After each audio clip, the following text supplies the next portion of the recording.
મોસાળી પ્રાથમિક શાળા ખાતે શિક્ષિકા કવિતાબેન ચૌધરીના હસ્તે ધ્વજવંદન. સુરત જિલ્લા પંચાયત શિક્ષણ સમિતિ સંચાલિત મોસાળી પ્રાથમિક શાળા ખાતે આ શાળામાં શિક્ષિકા તરીકે ફરજ બજાવતા અને નિવૃત્ત થનાર કવિતાબેન જી ચૌધરીના હસ્તે ધ્વજ ફરકાવવામાં આવેલ.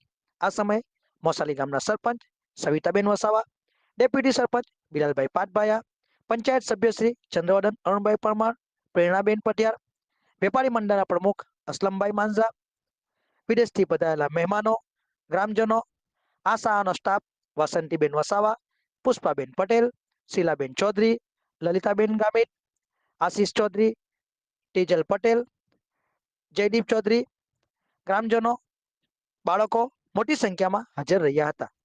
સાથે સાથે ગ્રામજનો દ્વારા આ શાળાના શિક્ષક શ્રી ઇમરાન ખાન પઠાણ કે જેઓની સુરત જિલ્લા પ્રાથમિક શિક્ષક સંઘના કાર્યવાહક પ્રમુખ તરીકે બિનહરીફ વરણી થતા ઉપસ્થિત મહાનુભાવો દ્વારા શાલ ઓઢાડીને વિશેષ સન્માન કરવામાં આવેલ. એડવોકેટ નિમેશભાઈ બી ટેલર દ્વારા દરેક બાળકો માટે ક્રીમ રોલ આપવામાં આવેલ તેમજ બિસ્કિટ પણ આપવામાં આવેલ, જે બદલ સમગ્ર સ્ટાફે દરેકનો આભાર માનેલ હતો.